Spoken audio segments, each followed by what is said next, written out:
अच्छा जी, ये आखिरी कुछ बातें हैं 5, 10, 15 मिनट की, तो इसको सुकून से सुन लीजिएगा ताकि जब आप रिवाइज करें, होपफुली आप करेंगे तो नहीं, लेकिन फिर भी मैं कह रहा हूँ कि आप जब रिवाइज करें तो आपको ये वाली बात जरूर याद रहेगी।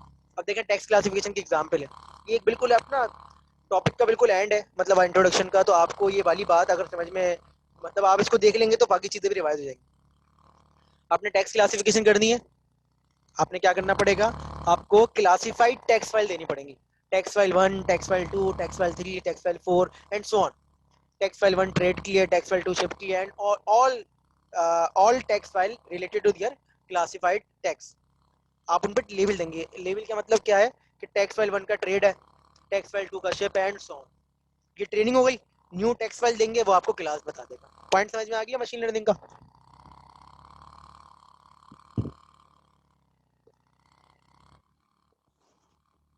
बाकी सब ठीक है ना? तो टेक्स्ट फाइल जो है उसके हिसाब से आपको समझ में आ जाए, आप लेबल जरूर देंगे। तो कॉन्सेप्ट यही है। अब यहाँ जो ये टेक्स्ट क्लासीफायर है ना, ये कोई एल्गोरिथम होगा। इसमें हमें समझना है कि किसी भी एल्गोरिथम को यूज कैसे करते हैं, कौन सी चीजें हैं जो रिजल्ट को बेहतर करती हैं, कौन से पैरामीटर हैं जिनके हिसाब से हमारा एल्गोरिथम काम करता है। ऐसा नहीं है सिर्फ डेटा दे दिया, हमें एल्गोरिथम समझने हैं। Is it clear now? और देखें, एक आध को एग्जाम्पल इन्होंने बनाई, यही देखें। अब वही वाली बात हो गई कि कैंसर है या नहीं है। तो बहुत सारे पेशेंट्स का डेटा दे दिया। पेशेंट 1 का डेटा दिया तो उसने बोला एब्सेंट है, इसके अंदर कैंसर नहीं था। पेशेंट 2 का डेटा दिया, सबका डेटा सेम है, मतलब डेटा के फीचर्स वही हैं जो पहले के हैं, वैल्यूज आगे पीछे हो सकती हैं। पेशेंट 2 का डेटा दे दिया, पेशेंट 3, 4, 5, कुछ एब्सेंट वाले, कुछ प्रेजेंट वाले, के जिनको कैंसर था वो भी बता दिया, और जिनको कैंसर नहीं था वो भी बता दिया। ये हो गई ट्रेनिंग। ये डिजीज क्लासिफायर कहलाएगा। आपने न्यू पेशेंट का डेटा दिया, आपका मॉडल प्रेडिक्ट करके बताएगा कि इस बंदे में ये चीज मौजूद है या नहीं है। Is it clear now?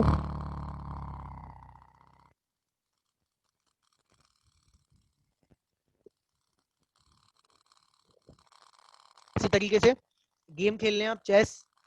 तो अब चेस जो सिखाना है, मैंने पहले भी शायद बात की थी, मैं हर दफा करता हूँ एआई में, कि जो गैरी कॉस्प्रोव है, 1997 में चेस का वर्ल्ड चैंपियन, उसको हरा दिया था मशीन लर्निंग में। ठीक है? तो आप अपने सिस्टम को सिखा रहे हैं कि चेस कैसे खेलते हैं। तो आपने बहुत सारे गेम्स का रिकॉर्ड दे दिया अपने सिस्टम को, कि गेम 1 जब खेला गया था तो ये मूव्स थे, और आखिर में आप जीत गए थे। गेम 2 जब खेला गया था तो ये मूव परफॉर्म किया था, ऐसा हुआ था, तो ये किया था। बहुत पूरे मूव्स का ना पूरा डेटा है, एक नहीं है, बहुत सारा गेम्स। हर गेम में बहुत बड़ा बड़ा डेटा है। आप हार गए थे, जीत गए थे, हार गए थे, जीत गए, आपने सिखा दिया। अब एक नया मैट्रिक्स दिया, एक नया मैट्रिक्स दिया, एक नया मैट्रिक्स दिया, और मैट्रिक्स जो है वो जब आपने देखा, तो एक मैट्रिक्स था जिस वक्त बोर्ड की पोजीशन मौजूद थी। अब आपने ये दिया। अब नए रन टाइम पे आपका सिस्टम बताएगा कि इस वक्त बेस्ट मूव कौन सा है। हर दफा, हर दफा पूरा गेम तो नहीं बता सकता, बेस्ट मूव बताएगा, क्योंकि एक मूव के बाद उसका दूसरा मूव आएगा, तीसरे का आएगा, एंड सो ऑन। तो इस तरीके से ये काम होता है।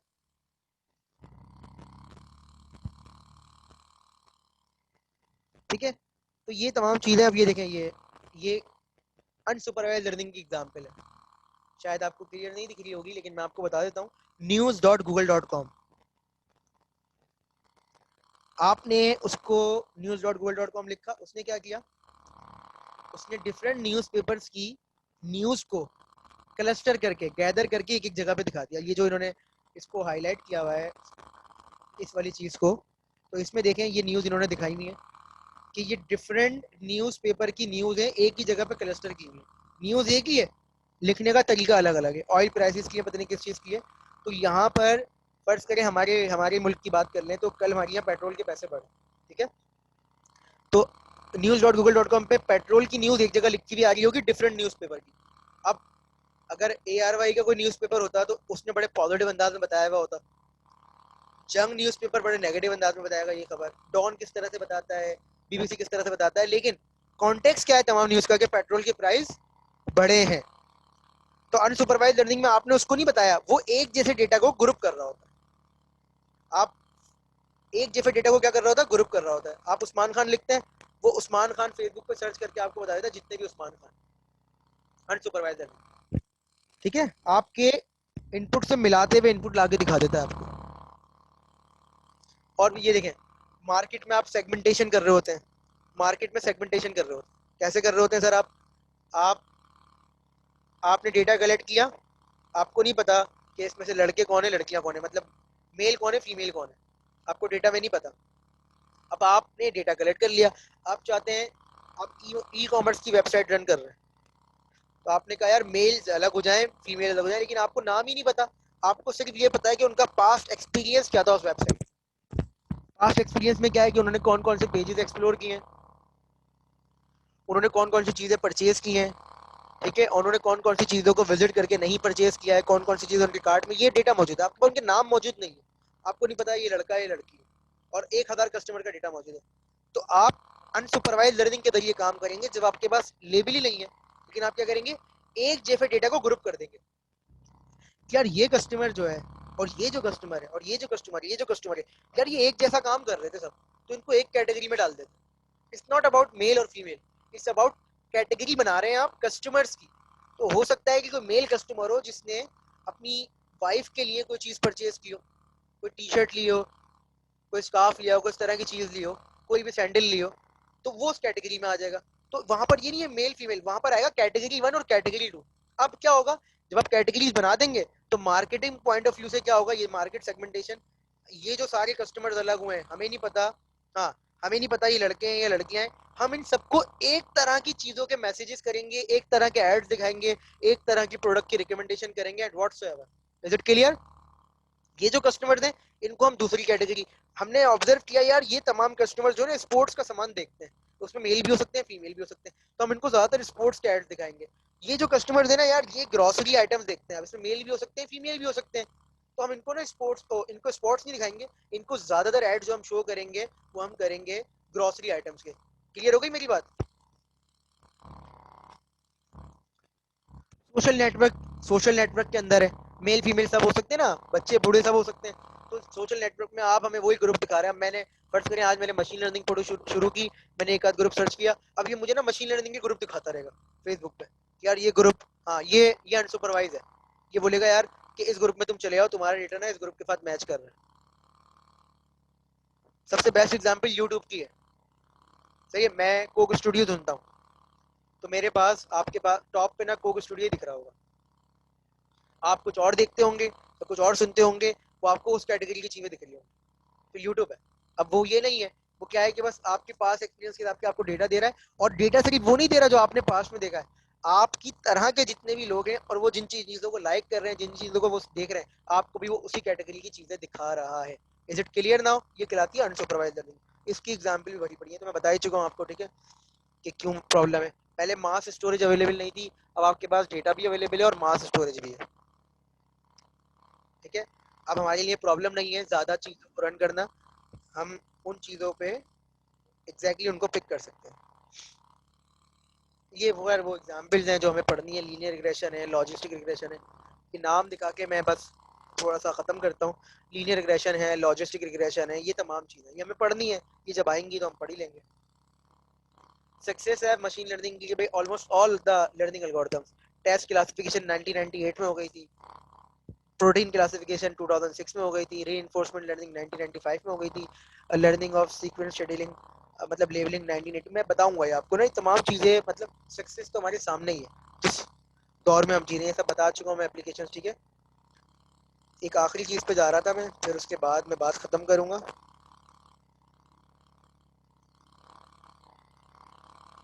ये थोड़ा सा इस डायग्राम को देख लीजिएगा, ठीक है, इस डायग्राम को थोड़ा सा डाउनलोड करके देख लीजिएगा, मैंने नेट पे से उठाई है, लेकिन आपको आइडिया हो जाएगा कौन सी चीज का किससे ताल्लुक है, ठीक है। मशीन लर्निंग है, 3 तरह की होती है, अभी तक रीइंफोर्समेंट नहीं बताया मैंने आपको, सुपरवाइज अनसुपरवाइज रीइंफोर्समेंट। सुपरवाइज में रिग्रेशन होता है और क्लासिफिकेशन होता है, क्लासिफिकेशन रिग्रेशन, रिग्रेशन में कंटिन्यूअस वैल्यू की प्रेडिक्शन होती है, क्लासिफिकेशन आपको बता चुका हूँ। अनसुपरवाइज लर्निंग में क्लस्टरिंग हो रही होती है और डायमेंशनलिटी रिडक्शन हो रहा होता है, ये जब हम पढ़ेंगे तो डिटेल में। बाकी इसकी एल्गोरिथम है, हम ये सब नहीं पढ़ेंगे, हमारे पास कोर्स के अंदर बड़े लिमिटेड है, लेकिन हम जो पढ़ेंगे, जो हम पढ़ेंगे उससे बाकी सब भी हम खुद ही पढ़ सकते हैं, मतलब हमें कोर्स आउटलाइन को भी फॉलो करना होता है, टाइम लिमिट्स भी होती है हमारे पास और बहुत सारी चीज़ें होती हैं, तो ये है। बाकी ये मैंने कुछ चीज़ें उठाई हुई थी इंटरनेट पे से कि ये डेटा सेट्स हैं, यहाँ यहाँ से आपको डेटा सेट्स मिल जाएंगे मशीन लर्निंग के, अगर आप ढूंढना चाहें, कोई एल्गोरिथम लगाना चाहें तो डिफरेंट डेटा सेट्स हैं, इसके अलावा भी हैं, डेफिनेटली ये नहीं है, लेकिन ये वो हैं जो शायद आप सर्च नहीं कर पाते, तो मैंने ये लिखी है। ठीक है, सुन रहे हैं मेरी बात?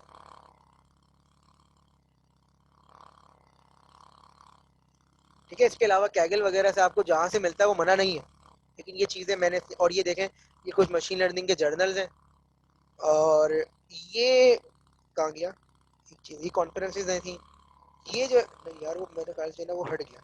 मैंने कुछ ना मशीन लर्निंग की कुछ वो की हुई थी, यूट्यूब की वीडियोस। मैं सिर्फ एक आखिरी बात बता रहा हूँ, फिर उसके बाद मैं अटेंडेंस लेता हूँ। 1997 में मैंने शायद बताया भी है ये बात, जी, लैंग्वेज पाइथन यूज करेंगे। 1997 में वर्ल्ड चैंपियन गैरी कास्परोव को हराया था किसने? आईबीएम के कंप्यूटर ने, चेस में। वो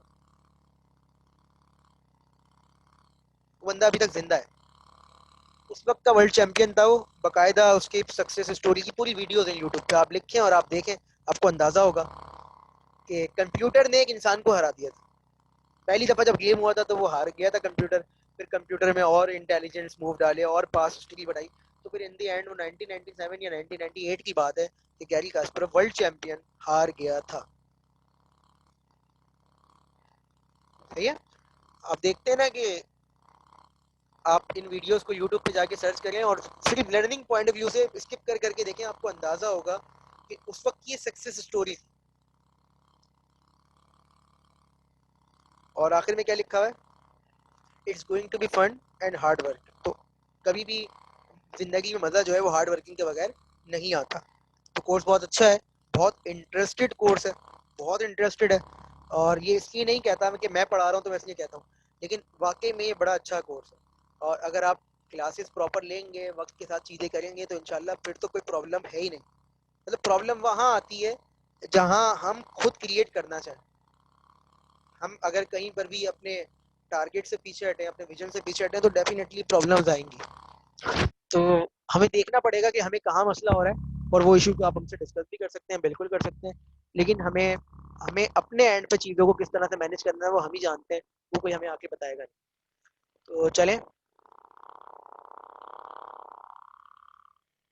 अब अगर आप ये चाहते हैं, आप लोग के जिसके एफआईबी में जो जो काम हो रहा है वो मैं समझा दूं, तो ऐसा तो नहीं होगा, मैं कोर्स आउटलाइन के हिसाब से चलूंगा। पीसी हमारे कोर्स में है बिल्कुल आखिर में, ठीक है। तो ऐसा होता है कि लोगों के एफआईबी में जो चीज़ें होती है ना, वो लोग फिर उसमें पूछ आ रहे होते हैं, तो मैं बिल्कुल ना कोर्स आउटलाइन को वैसे ही लेके चलूंगा, क्योंकि ये इस वक्त सर अफान भी पढ़ा रहे हैं, और शायद नॉर्थ में भी एक कोर्स चल रहा है मशीन लर्निंग का। तो हम साथ ही चलेंगे, बिल्कुल ऐसा नहीं है कि कोई चीज़ मैं पहले करवा दूँ। स्पीड कम तेज़ हो सकती है, लेकिन कोर्स आउटलाइन के हिसाब से चलना भी एक पॉलिसी है। चलें सर, मैं अटेंडेंस ले रहा हूँ, और